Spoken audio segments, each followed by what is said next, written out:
Any cool touring stories for us? We never did tour. We've had a lot of really good gigs, but in that band, I remember this one time we go up on stage and Sly's, he's the lead vocalist. He was headbanging and jumping all over the place and his pants ripped and he wasn't wearing underwear. Oh, fun. Or a lot of fun depending on rocking out with your, yeah, right.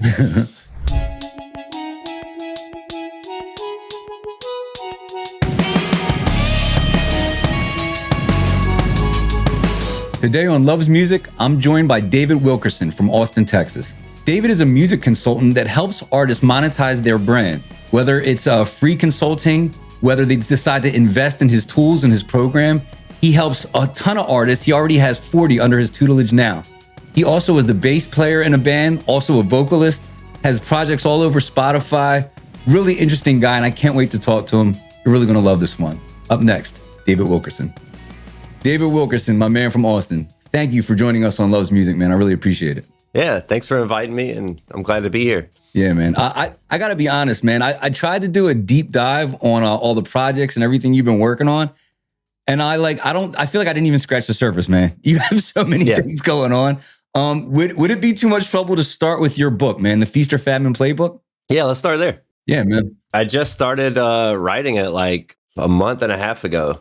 And it's just one of those things where I needed to put some of the things that my clients were saying were really helpful for them into a book format.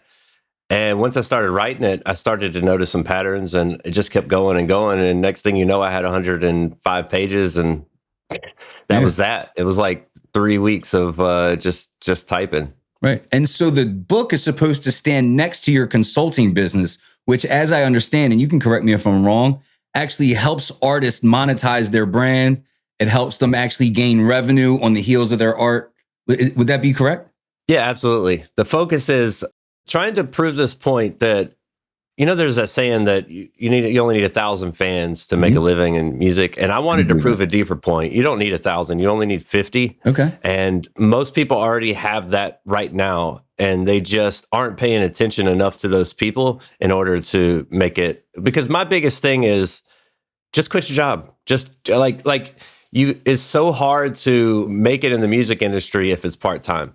And you can't pay for what you need to pay for as a musician to get to where you want to go working your 9-to-5 job. Because most, 9-to-5 jobs just not going to pay enough, not enough to run $20,000 campaigns for your singles, right? Mm-hmm. So if you can just get into a position where you can quit your job and start scaling from there, you're in a good spot. Restaurants don't have 10,000 fans to stay open, and that's the point of the whole book. Okay, so the 50 fans model. Could you kind of give like broad strokes? Like, what's the elevator pitch of like the 50 fan model? I'm trying to think of a good way to put it in a simple way. 50 fans. You focus on them. You're trying to figure out how to deliver a $50 or $100 worth of value to them every single month, and nothing else matters. Okay. And if you can just and you're a creative if you're a musician, you're a creative person, and so as a creative person, all you have to do every month is create. What can I create that has $50 to $100 worth of value that these people are going to buy, and that they're going to be happy and excited to buy? And that's the whole premise behind it. This is what happens in the business world all the time. This is, they say rich people, they don't think about money because they're not trading money from time. They're actually trading creativity for money. So money feels infinite to them because every time they need money, they just create something. And I want musicians to have that same concept, that same idea that if I need money to do something, I just need to create something to go get the money. Makes sense. And so that's the focus now. Yeah. So solve a problem or solve a problem at scale. Yeah. Yeah. Exactly. I get what you're saying. Okay. So when I first got into music, I was big into the 1,000 fan model. It made sense. 1,000 fans, spend $100 a year, you're $100,000. That's great living by anybody's standards, right? Especially if you're doing something creative, right? Right. So is the 50 fan model an extension of that? Like, can their investment into you be more fans? Because obviously 50 consumers might not free you from your job, right? Right. That's exactly the point. When you sit down and map out who your 50 fans are, you realize who you haven't been paying attention to. And then once you can pay attention to them and deliver for them, and then bring them to parties and think about ways that you can entertain them and have them be part of your family and really feel like family, then all of a sudden things scale faster, things move faster, and now you can get to 100 easy. And once you're at 100, then you have enough paying customers that you're living nice. And from there, it just keeps growing and growing. But if you can't focus on 10,000 people. And what I found was artists were constantly looking for new people, forgetting about the old people. So they would finally get a new fan would come in, that fan would be gone by the time they get a new, because they weren't paying attention. So it was like one in, one out. And because of that, the growth wasn't happening. You would get a bunch of followers. You would have 100,000 followers on Instagram, but you wouldn't have anybody that really, really cared enough to buy your stuff on a regular basis to pay your bills. Makes sense. And I actually like the idea that you took the 1,000 fan model, which I believe, don't quote me on the year, I saw it on like a artist workshop, like 2009 or so. I think, matter of fact, I think it might have been Skrillex. I think it was like a big DJ, and it might have been like right when Skrillex was up. He gave like a TED Talk-ish speech about like the 1,000 fan model, and it just never left my mind. When you convert it to a 50 fan model, there's a concept that I've been talking a lot about called intimacy at scale, right? Mm-hmm. The reason that Taylor Swift is so big is because she planted the seeds way back in 2009 and 2010. Yep. She was going to elementary schools. She was doing these like cool little fan appreciation things with like a dozen people at them, So all these people that have these like intimate moments with her are that, all right, well, one of her 50 is this girl whose life she touched in Minnesota, who now brings, because of that life, has now roped in another maybe 30, 40, 50 fans just between word of mouth and being like this advocate. So the concept of 50 fans, do you think that coincides with what I'm talking about when I say intimacy at scale, or am I way off there? Like, do we have the similar concept? Or are we calling it something different? Yeah. 100%. Mm-hmm. That's Taylor Swift I use her as an example of a person that really knows how to do it at scale, really knows how to make you feel like family, like home, like an identity, right? Like that's what I've been trying to tell people for a while, is that the value of music isn't the music itself. It's the identity that people have attached to themselves because of the music. Absolutely. And sometimes the music can be the value, like if you're doing a workout or something like that, it pushes you to get through. But overall, you want people to attribute an identity to themselves because of the music. And you don't get there by just having people listening to your music. You get there by making them feel like they're part of a movement, part of a culture, part of a family, a vibe, whatever that is. Now, how do you do that as someone just starting out? Because what you're talking about, as somebody who's done music like yourself, we're talking decades, either been attending concerts, whether been writing music, recording it, doing podcasts, whatever. If I'm just starting out and you're saying, okay, the way for me to be successful is I don't need 1,000 fans, but I do have to start a movement, that could be daunting for someone 19, 20 years old with 3 songs and a dream, Yeah. What would you tell that young man or woman? Well, I'll go through the framework in the book. First one for feast is FEAST. Mm-hmm. F would be find yourself. Okay. That's key number one. If you can figure out who you are, why you are, what you're good at, it really comes down to purpose, I think, more than anything. If you can identify what your purpose is and what you've been brought here to earth to do, which is so different from everybody's got something different that's just completely unique about them. They're the only people in the world that can do that specific thing. If you can find that, then everything else becomes easier, because now you have a filter to think of things through.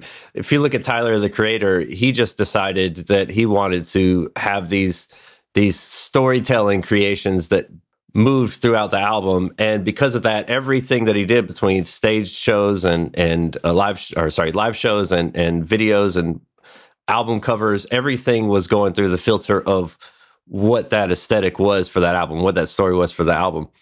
And he's pretty clear. It's in his name, right? Tyler, the Creator, that he is a creator. Everything that he does has to feel like ultimately above, like insanely creative. Right. If you can figure out what that purpose is, what it is that you are supposed to bring to this world. For me, my mission statement has been to make the music industry a more viable, reliable, and respectable industry. And so everything that I do filters through that. And if it doesn't, then I don't do it. It's just not, maybe it would make me a lot of money, but I'm not going to do it because it doesn't match my mission statement. So when you have that purpose defined, it gives you a straight path forward instead of having a million decisions, because that's the number one reason why I think most musicians fail. Too many things, too many directions, no path forward. Absolutely. Yeah, focus, the focus distractions, or they don't do something long enough. You're doing the right thing, but it doesn't pop in like 6 weeks and you're like, oh, I'm going to try something else. Oh, it's like, well, no, you gotta let it cook. You got to let it cook. And in the business world, we call it shiny object syndrome. Yeah, right. In the business, they call it the woman in the red dress. You're focused on the woman in the red dress, Matrix. Yeah. Mm-hmm. Yeah, man, that's funny. So I always had the concept, and it's easier said than done, like act from a position of abundance, right? In terms of giving, in terms of and I'm not just talking about money, like time, energy, the ability to just kind of show up for people. You know what I mean? I think dulling out your time and energy as if it's going to run out. You know what I mean? Like you're almost like hoarding it, kind of.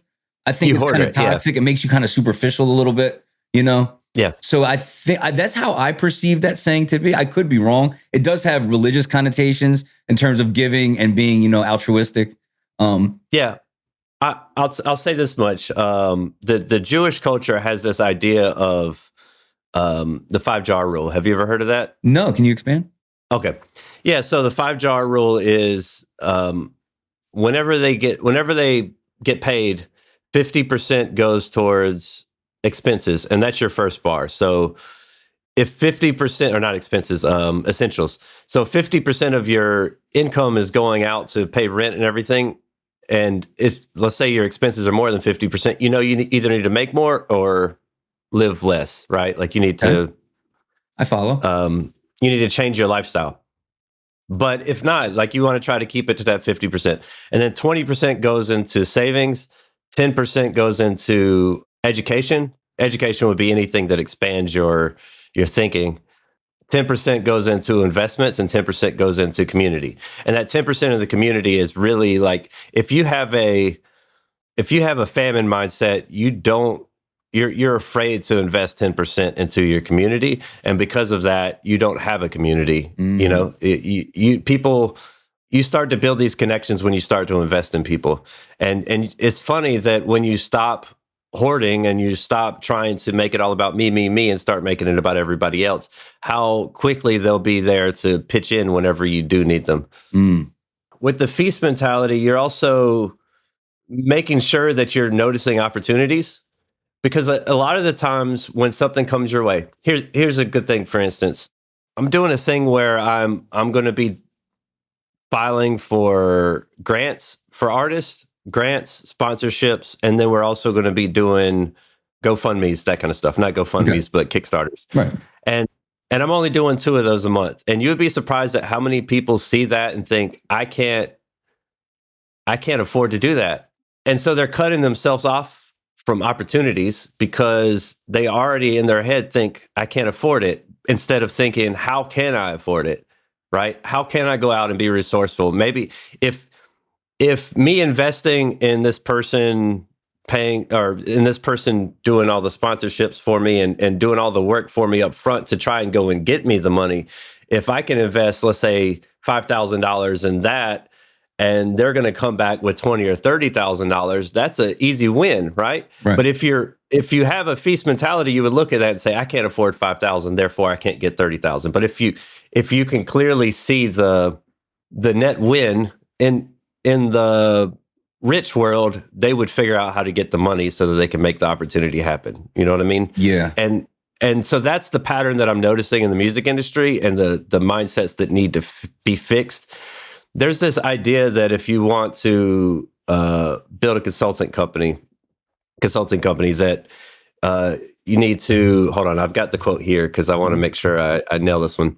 Okay. You need to have a big group of people, which musicians are, right? With a big problem, which musicians have, but they need to have the willingness to pay to solve it. Right. And that's the big problem. And that's why there's not enough help in the music industry right now, is because for most of the music industry, especially at the indie level, they don't have a willingness to pay to solve it. They have a willingness to solve it, just not to pay for it to be solved. Well, desire to solve it. The problem is they don't have a willingness. Right. Yeah. So then everybody that could help the music industry runs. Like my mentor told me, musicians are broke, both mentally and actually. And so that's going to be a big problem for me that my other consulting friends don't have. And I'm watching them make hundreds of thousands of dollars a month. And I'm like, I can't expect that with the music industry. And I'm okay with that because somebody has to do it. Somebody has to come in and say, here's how we solve these problems. We got to change the way we think, the way we act, and the way we produce. Yeah. Well, I think it's the way we assess risk, right? You have to be pretty high functioning and forward thinking to actually see risk as something positive, like investments, right? All investment is calculated risk, right? And they say the only way to fail at investing is to just never invest. You invest no money, take no chances, and then you slowly get broke because of inflation, right? But you want to be investing, like you want to take small risks. And they say the average good investor will have maybe 10 investments, right? Two he'll lose on, 2 will hit home runs, and the other 6 just kind of like tread water, and they kind of let time do its thing. You know what I mean? Right. So the idea that you're just going to get ahead by doing everything on your own, or be like, hey, I'm not going to invest in any education. I'm not going to invest in any advice. I'm already tapped out on studio time. I don't need to learn how to adequately promote or market. It's a little unrealistic, but how do you explain that to somebody who's like sleeping on friends' couches just to go do gigs? Yeah. That's why I spend a lot of time on the free side trying to help people break out of that mentality. I have this thing called The Table.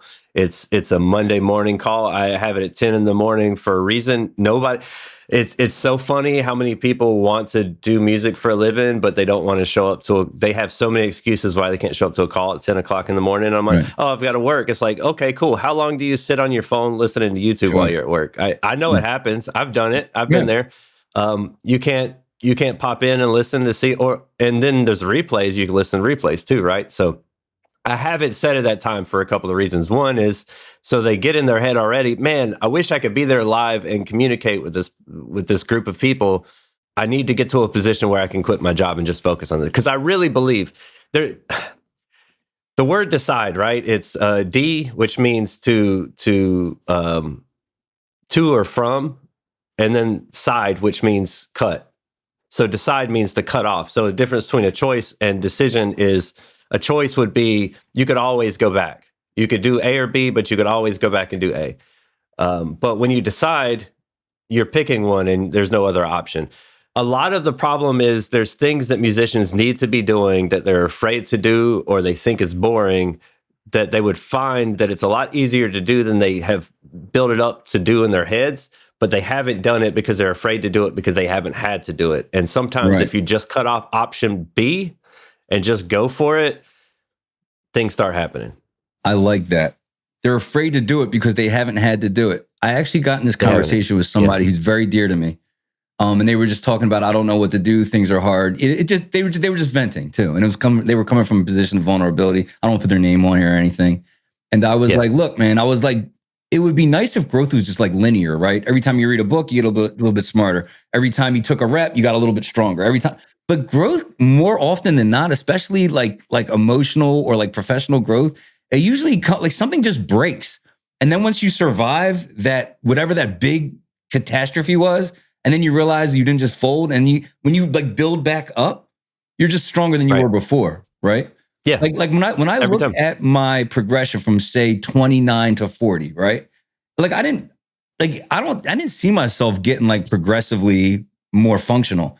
It was like, oh, something huge happened here. It didn't kill me. And then when I recovered from it, I was a little bit stronger. And then something happened here and I was shattered. And then when I built back up, I was actually stronger than I was here, Yeah. So the idea that you're going to have to like throw yourself into this like intense, unfamiliar thing without being able to see that, like the other side of the forest, is daunting for people. They're like, hey, look, I'll just play where it's safe. You know what I mean? I might not succeed. You know what I mean? But I'll be like, but at least it's safe here. Walking through the valley of the shadow of death. That whole, I know people have heard that a million times, but that's exactly what that is about. It's about leaving the mountain of just good enough to go through the valley of darkness into mountain where you have prosperity, you have everything, right? There is that moment, like, and I think a lot of people get stuck here where and I'm here right now, trust me, like it's difficult when you get to that valley and things are difficult and you're trying to promote your book, you're trying to promote your song, things don't feel like they're going your way. But if you don't keep walking, you're going to be stuck in that valley forever. You can go back to that place where you had green pastures and you were just laying there and chilling and relaxing and things were good, but resources were being fed to you and given to you there. You didn't have that abundance where you could give to other people. And that's where you really find the joy and happiness, when you can provide for your family and the people around you. When you can provide, I think the biggest problem for creators is they have a lot of ideas they want to create and no money to create them. Right. And that rips the joy out of you so quickly when you can't create the things that you want to create.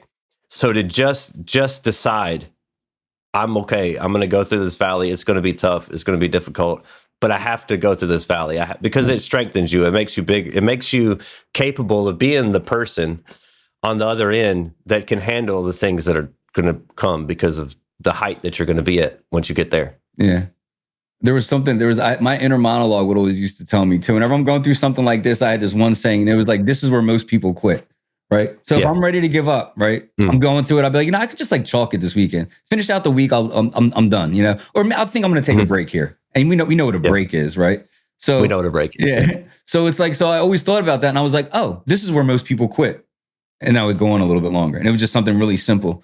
Have you heard of the optimism arc by any chance? No. It was like the artist or entrepreneur, like optimism arc, right? So you start off with blind optimism. Our band's gonna change the world. We're gonna be the biggest band ever, right? And then you start and you're like, oh, this will never happen. Like now I realize how much work this is. This will never happen. Now you have blind pessimism, right? You're like it'll just never happen for us, right? But you stick at it. And then you get informed pessimism, right? Where it's like, oh, I understand how hard it is, but now I have data points. I see what's gonna happen now. You know what I mean? And then you have informed optimism. You're like, okay, I understand how much work. I understand what it takes, but you have to make it through the end of the arc. Most people quit at the bottom of the arc. You know what I mean? They're like, oh, now that I realize it cost $250,000 to do this correctly, and it's like, well, no, that's just a random number that you might have heard somewhere. Then you get like informed, but you have to get on the other side of it. Yeah. And that's the information, because I've been there, right? You get down in that valley and you're like, how are we ever going to reach 100,000 fans if that's what we need to survive, or even worse, you're selling $5 shirts. Clearly shirts cost more these days, but back in 2000 I don't think you can get a sleeve for $5 anymore. Yeah, I know. Back in 2010, it was $5 shirts, right? Yeah. 2015, probably $7 or $8. Now it's like, is 20. But when you're pricing your shirts that low, right? You feel like, I went and bought all these shirts. I don't even have enough money to go buy more shirts because I still have 5 shirts left out of my 50 shirt run. And I still can't, because you're so focused on being Walmart, where you're trying to serve many people really low prices, you don't have any money to scale. You don't have any money to get there. And when you're focused on 100,000 people, that's the only way to do it, because you can't sell a $70 shirt to 100,000 people as easily as you could a $20 shirt, right? Mm-hmm. So I try to really focus on top down when it comes to selling items, merch and whatever other services. Start to figure out who's at the top of that can really afford it, that wants to afford it. Let's serve them first so that you have money to scale this thing out and hit the masses with it, instead of trying to constantly focus at the bottom of the barrel. I think that's where a lot of people get stuck. Interesting. Now I have a question for you, and your book might not address this, but there's something like I've always been fascinated with, and that's the musician that maybe might be a little bit older, might have a different infrastructure, but they're the guy that plays gigs, but has like the work-life balance, might even have like a 9 to 5, but still like does music part-time consistently. Like they have a machine they can kind of plug into. I play my gigs, I take my check, but I also get to play, I get to take my kids to the soccer game on Saturday. Is there an infrastructure Now, here's the exception to that. Usually that musician was big, you know, and then they just tapered off into an infrastructure they can manage side by side with a family or whatever their other goals are. Is there an infrastructure that takes somebody from zero to like, hey, I'm cool being a musician that makes $40,000 a year? Or does it not work like that? And I'm only asking, I don't have a rebuttal. I'm just fascinated with somebody who like does music for like 50 grand a year, 30 grand a year. Yeah, I think that's the simplest form. I think that's what I'm really fighting for. If you can look at we'll go back to the restaurant analogy, right? Mm-hmm. A restaurant, you only need maybe 500 to 700 people that come in, unless you have regulars that come in every day. You know, diners do this all the time. They can afford to pay 4 or 5 employees at a restaurant with only, you know. But when you think of music, it's like you are running a restaurant where you're serving free food. Okay. And all the other restaurants around you are also serving free food on Spotify. And Spotify is the tip jar. Yeah. And so everybody's trying to make money off of the tip jar, when in reality you just need to figure out, you ever been to Cracker Barrel? I've been there, but not to remember. Yeah. Yeah. So they have this shop at the front door. I call that the store at the door. It's on the way out, you buy a bunch of things. You have to figure out what your store at the door is for your restaurant. What is the thing that obviously first off, why are people coming to your restaurant to begin with? They can eat free food anywhere. Mm-hmm. Why you? Right. Once you can figure that out, then you can get customers in that are eating your free food. And now you just need to sell them something on the way out. Or maybe you have like really cool, you know, the restaurants, they'll have these cups, these very special, they have them at Rainforest Cafe. What do they call them? The collector's cups or whatever that you can pay extra for. Something like that. Some sort of upsell that you can just have people walk away with that's and then having tiers of things where people that really want to invest in you can. I think that's the other problem.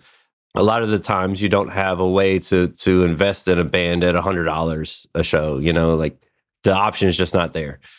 So allowing that to happen and then figuring out what is the store that I'm actually running, and then subsidizing it a little bit with whatever your skill set is, whether it be comedy, book writing, being able to do, if you're a film person, being able to do film stuff, and then just sitting down and figure out what exactly is my business model, what are the things that I already enjoy doing, and use that.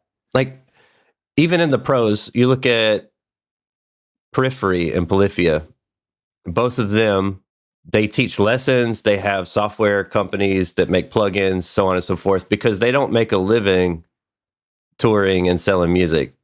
That's an expense to them more so than they do that because it's fun. Everything else pays their bills, running studios, etc. And so you have to look at it from that viewpoint whenever you're just starting out and figure out, okay, maybe I teach guitar lessons and, or maybe because even at the pro level, like Born of Osiris, their drummer still does guitar lessons. I mean, not guitar lessons, drum lessons at like $250 an hour or something like that, right? Mm-hmm. The music industry is not as stable as it used to be, and especially in the metal world. In the rap industry, it's a little different. Hip hop, pop, those things are a little bit different. But in the rock world, it's a lot more difficult to make a living, even at the pro level. You have to subsidize it with sponsorships and things like that. So if you start out that way, then you could quickly see a path forward to, okay, I can quit my job now. Okay. And make $50,000 a year building a business. Right. As opposed to just trying to play music. In the book, there is detailed out. Well, actually, it's not. There's a resource in the book that you scan the QR code, you get the resource that describes different business models, skill sets based on the skill set that you have. That was actually a good segue. Talking about the rock model, you're also a kick-ass bass player / vocalist / producer / a whole bunch of other slashes. Yeah. I got to spend some time with your catalog, man. Can you give us a little bit of background on your music history? Take us from the early stages of, say, like Inferior or any of your solo stuff up until now? Man, okay, so 2010, we started a band called Attempt to Fail. It was me and the vocalist that I have now and our drummer, Denny Pender. and Ken Landis. That was a 4-piece, sort of like Rage Against the Machine kind of vibe, 2010, just rap metal. We played everything. We did Battle of the Bands for Uproar Fest and got that. We opened up for Seven Dust, Seether, so on and so forth. Like, just crazy time. Any cool touring stories for us? We never did tour. We've had a lot of really good gigs, but in that band, I remember this one time we go up on stage and Sly's, he's the lead vocalist. He was headbanging and jumping all over the place, and his pants ripped, and he wasn't wearing underwear. Oh, fun. Or a lot of fun, depending on rocking out with your right. It was a crazy day. We have so many. That's a question I asked on my podcast all the time. What's the craziest story that you have from a gig? Yeah, I have more crazy stories going to other people's gigs than I do from our own. Oh yeah, like my stories are way crazier when I don't actually have to perform and I can just show up. Yeah, man. So I was trying to explain your sound, and I was like, I couldn't pinpoint it. It definitely has like the turn of the century, like new metal sound to it, almost like a more polished ICP. But I think I like your vocals and the flows better. Like early Korn, but a little bit more polished. Your production is solid, but it was like the quality of like early Korn. Side by side, your vocals versus Jonathan Davis. 7 out of 10. I'm probably taking yours. I actually like your vocals more. Really? Oh, yeah. Wow. You have some songs I really liked, man. Follow the bass. First off, the bass work on Follow the Bunny is nasty. Thank you. Nasty. Kaiju is good. The Awakening's good for like a kind of like a metal, huge metal composition, Well, yeah. So for people that are listening, so we went. Attempt to Fail was the first band. Then we did a Dying Ultimatum radio. That's where we really started doing stuff. And Infinite is the new band. So all these songs are on Infinite, and then Kaiju is.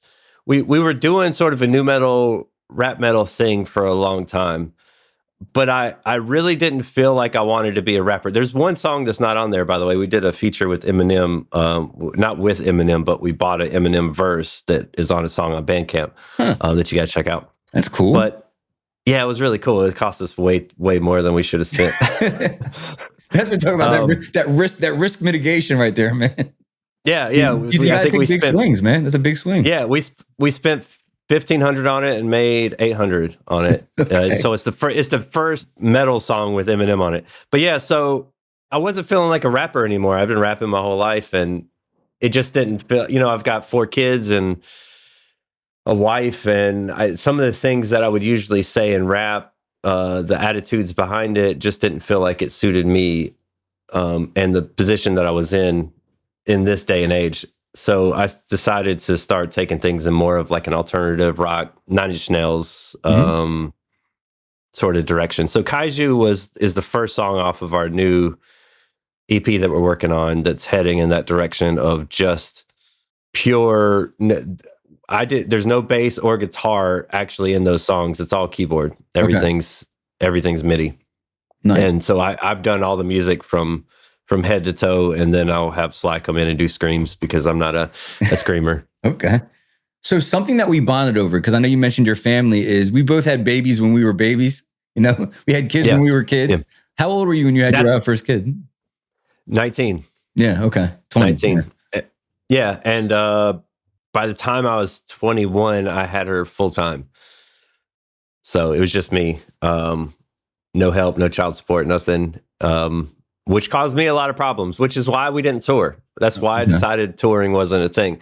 So before, now it's a sort of a common thing to start out by not touring and just focusing on social media. That's a very common thing. But I was doing that in 2010. That was just a normal thing for me. So I already feel like I'm clued in on how to make that happen. Okay. Yeah, it was really difficult. It was a tough time. I bounced between a lot of girlfriends trying to find somebody who could help me. Oh yeah. Well, man, I'll tell you what, man. How do you balance the your kind of family life with all your other creative and business endeavors now? With 4 kids, a relationship. Yeah, I have a wonderful wife. Mm-hmm. Yeah, she just quit her job to help me full time. So you want to shout her out on the show? Yeah, Paula Wilkerson. She's in there with the kids sleeping somewhere. Yeah. Special shout out to Paula Wilkerson. She's amazing. Yeah, she comes on all of our shows, and that's another thing I do. I do a music review show called DemoNation. Yeah. It's the biggest number one game show, Yeah. number one music game show in the world, because it's the only. Other than her acumen as a caretaker, what's your favorite thing about your wife? Oh man, there's so many things. Her name is Paula May, which actually translates to, what was it? Humble growth. Oh, and wow. that's so her. She's the kind of person that could talk to anybody because she doesn't have expectations. She's just here. She just exists in the present. She's not thinking about the future or the past. And that's what I love about her, is that she's just here dealing with things as they come. I'm more of a visionary. So I'm always way deep in the future thinking about how to get to the goals. She just exists in the present, and I envy that so much. And so humble growth for sure. That's the thing I love about her the most. She's just here. She's not better than anybody, and she doesn't view anybody else as, she could talk to the richest person in the world like they were the neighbor, just absolutely something that I wish I could be that way sometimes. If she's watching this, man, I hope she sees like how your face like lit up as soon as you started talking about it. Yeah. We've gone through some things. As you do. Yeah. I talked about it on a podcast I went on called Being Vulnerable. It just released yesterday. Okay. It's difficult. I want to put this out there for people that are in relationships and marriages. It's difficult to keep things going. And I think it's easy to look at other people's marriages and say they've got it, but nobody's really got it. Nobody's really got it. There's work that has to be put in, and you're going to have issues. Even though we never fight and argue, sometimes I wish that we would, because then we could get it out. And for me, the problems creep up because we're not fighting, they creep up silently. And then all of a sudden I'm like, how did we get here? Now we have to talk about it. Right. So, yeah. Interesting. Now, when you say talking about being vulnerable, I have a hard time. I mean, I grew up in two different generations of like alpha male culture, I started out in like 2020s when it was like the like that like pickup artist culture, and everybody wanted to be like jacked and just kind of like that brand of alpha male. And then it kind of resurfaced again in like 2015, 16 with like the podcast and like, just the direction that media was going in. I've always been like vulnerability was just an excuse to like show your feelings. And if you really want to, you have to control your feelings, So what's at what point is it, overly sensitive? At what point is vulnerability healthy? At what point is it a detriment? How do you manage that as a male with a lot of shit to do? Yeah, with a lot of shit to do. Yeah, that's exactly. My vocalist is going to kill me for this, because I'm just gonna throw him under the bus real quick, because I tried not to the other day. We were having this conversation, and I said, "Man, my mentor his name's Taylor Welch. He runs this guy makes $1 million a month. He's ridiculously insane." And so he said once that he doesn't yell at his kids when they cry, because instead he'll pick them up and try to help them work through that emotion and recognize that emotion. So this is the detriment on the guy side, on the men's side, on the macho. I don't want to cry in front of people. Cool. You don't have to cry in front of people. But here's what I would say. Sly said things were different for us when we were growing up.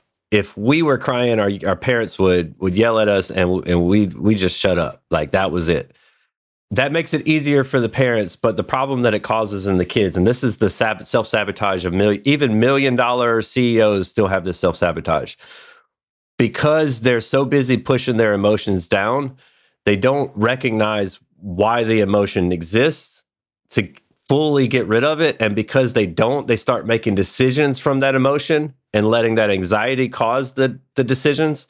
And then you start making really bad decisions.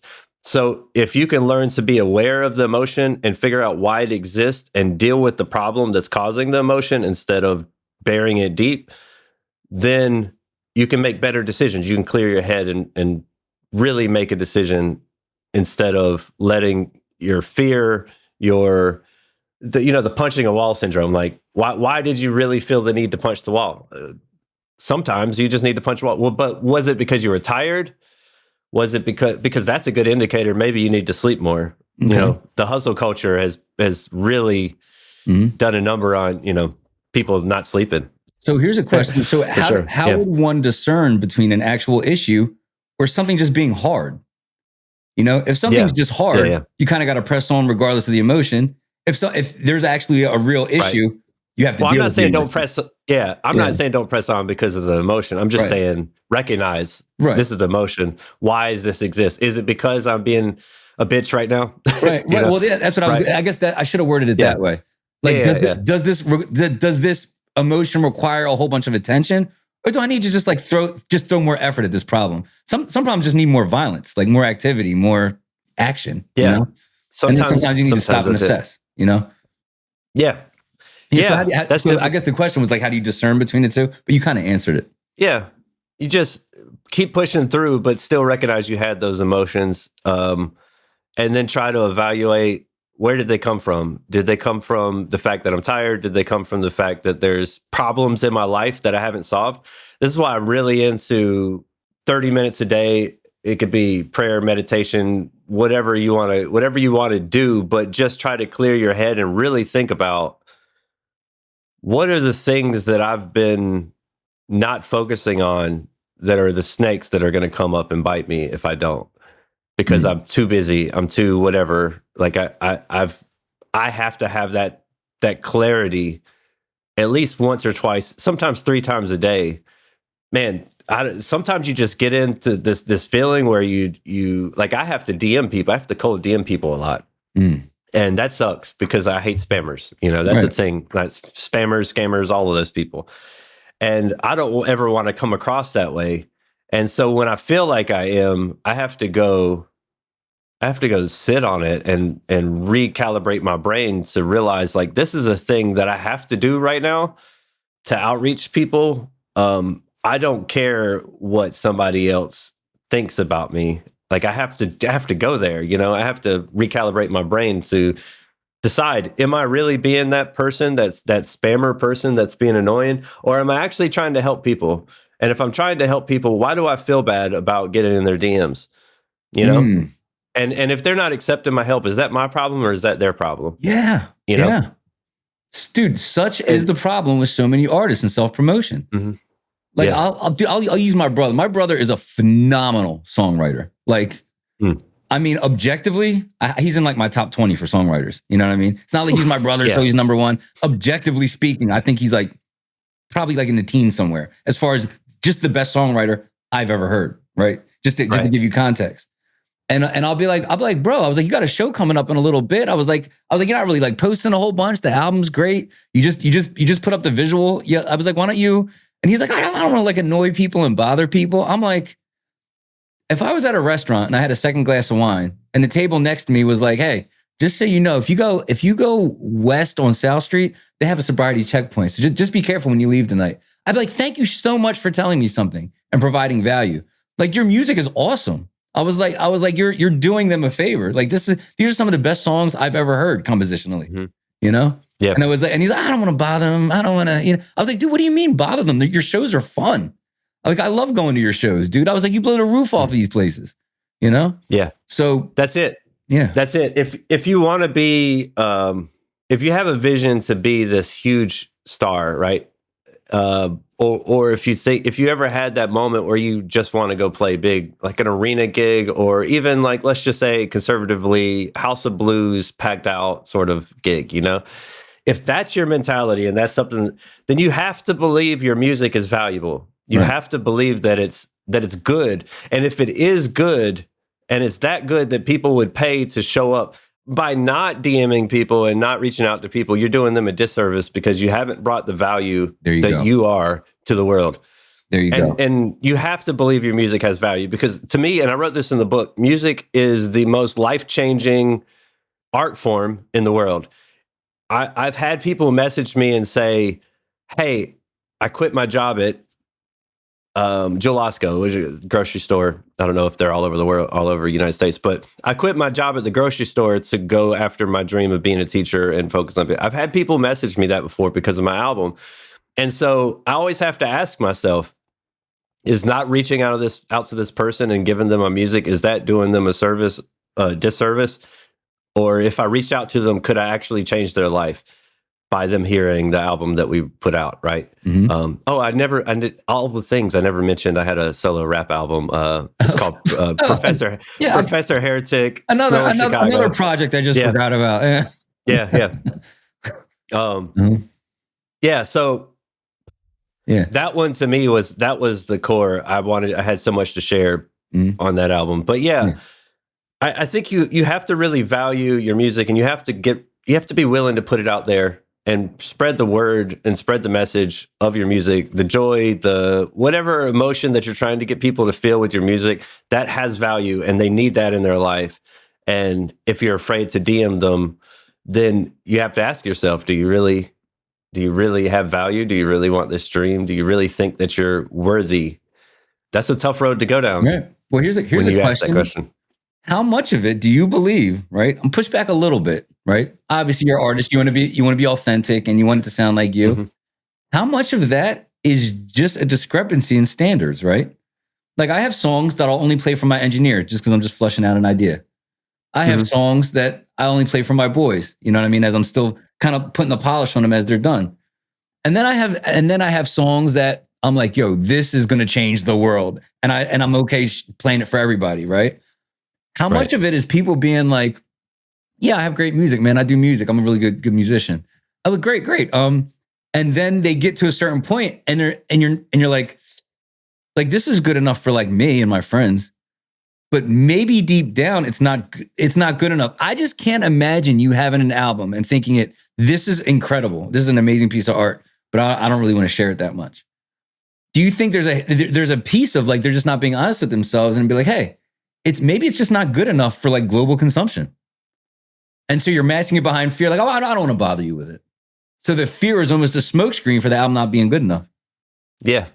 Yeah, I think well, here, let's take there's demo love. Take music out of it. Like we're both writers as well, right? Right. Like think about like, could you imagine? Because a book is a little bit more. There's a different kind of stigma behind like I wrote a book, everybody read my book, right? But is there a part of you that probably it had to get to a certain point before you could actually share the book, right? Now let's say you rushed it out early. Yeah. You know what I mean? And you're like, everybody read my book, but you know deep down you're like, oh, I've got two of those. I've got two of those. Yeah. I could have used another couple drafts, you know? Right. Mm-hmm. So now you feel kind of weird about pushing it on people. Yeah, I see. That's how I feel about the principles, the first principles. Do you know the first principles rule? No. Can you explain? I think I've heard the term, but I'm just not following. Yeah. Can you so the idea of first principles is to break down what are the core components of a thing in order for a thing to be successful. Cool. And so the first principles of music to me have always been, well, the music has to exist. The music has to be of the quality that the audience expects, and the audience has to receive the music. Okay. And like the music. Those are the three main things. There's a couple, there's another one too, but fundamentally that's a good framework. Yeah. Fundamentally, yeah. Because if it's not in front of it's got to exist. It's got to be the right quality that the audience expects, and the audience has to have well received in the desired circle, you know? Right. Mm-hmm. So the question is, what is the actual quality that people are looking for? And so I listened back to like an old Seven Dust album that I really, really loved. And it was the first time in probably 3 or 4 years that I listened to it. I'd been doing a lot of audio engineering. I'd been listening to a lot of new stuff and really pushing the boundary of production. And I'm listening to their album from 2012 and thinking, how did I think this was good? The production quality is garbage. Like this, how did I think this was good back then? And then I caught myself realizing this is how normal people hear music. I was a normal person that heard this that way. And then listening to really new stuff from Gen Zers they're actually reducing the quality of their music to stand out. Yeah, 100%. And so I had this realization that I really needed, because I didn't like the production quality of the stuff on Infinite. I thought it was well below the standards that I wanted, but we were dealing with live drums and we didn't have the money to have the proper mic set up in the proper space. And my drummer at the time, he's not a great studio drummer, so I had to do a lot of drum replacement and stuff on those. So there was a lot of things that I didn't like about it, but they were so well received and people loved the crap out of them. And they're 50 something plays a week or so on some of those songs from 30 different people regularly. It's like, you got obviously they're good. Yeah. So I say all that just to bring it back to, even if you think the quality is low, it's still worth pushing out and showing to people and then internalizing their response. Mm-hmm. There's this idea in business that you have to go touch the market. You have to go involve yourself and start conversations in the market. And the musician version of that is you have to have your music in front of the market in order to get the data back to know. I know plenty of artists that put out garbage songs on a separate Spotify account or a SoundCloud account to test with the market to see, do people like this? Is there things they need to change? Really get out there and don't be afraid to put it in front of people and collect the data to see if that's going to be the song that's worth spending the extra time on to get right. Yeah. Interesting. Yeah. Interesting. Okay. So when I say quality, I think maybe the litmus test is how much you genuinely like it, right? I was talking about a band called Sleigh Bells, came out in like 2010. To the average layman, it sounds like the songs are kind of like unfinished, not even mastered weird. But I loved the first Sleigh Bells album, Treats, right? I think 2010, right? Yeah. I went to try to see him in concert. Not arenas, but like the club venues, like the 1,500, 2,000 people venues, packed, couldn't even get tickets. I'm like, okay, so they believed in it. They believed it was good. The average technician would probably had a field day picking it apart, but they had a thing, So it's like, it's not like believing that, all right, it's qualitatively good from a technical standpoint, but genuinely believing this is good. If I put out 10 songs on an album, if I'm being honest with myself, 3 are great. You know what I mean? Yeah. 3 happen exactly how I wanted them to. 6 are good, and I might have like 2 or 3 stinkers. Like that just didn't really come out right, but it fits. So, That's Price's Law, right? Yeah, right. So when people are hesitant to promote, you know what I mean? There's probably some of that mixed in there. Like I've seen people adamantly promoting very subpar quality music. I'm like, there's no way he thought this was hot, Right. And then I've seen people be like, yeah, I just got the song on my hard drive. And I'm like, bro, this is one of the best songs I ever heard. And I just kind of played it for my friends and family. They like it. That's exactly what exactly what you should do. Yeah. I don't, when I think promote means to elevate, to bring up another rung in the ladder, right? Mm-hmm. Yeah. So when I think promote, it's like, all right, you've got this song. Anytime you get in somebody's DMs, you don't want to advertise. You're not marketing, right? You're promoting. And to promote, all you're doing is, you ever read the $100 million leads by Yeah. Okay. Hormozy, yeah, I've been stealing from Hormozy this whole interview. Yeah. Okay, cool. Shout out Alex Hormozy. Alex Hormozy. I've been plagiarizing. I've been plagiarizing your material for the last hour. he talks about how to DM people, right? You acknowledge and then you what is it? Anyways, you acknowledge and then you compliment and then I don't remember the last one was. I say it to my clients all the time. Like I said, it's really early in the morning. My brain's not functioning fully. But the idea is you're not trying to get them to get you some kind of number on Spotify or whatever. You're trying to find out, is the song worthy? Is the song good? Does this person... You're trying to get real feedback in real time. Right. And the outcome of that sometimes means that people like it and they're going to go listen to it more. Mm-hmm. that thing where you said the guy just had it on his drive and he was testing, that's the route that you go. That's the route that you always go. Like, hey, this is just on my drive. What do you think about this? If they really like it, when you do finally put it on Spotify, they're going to go and listen to it.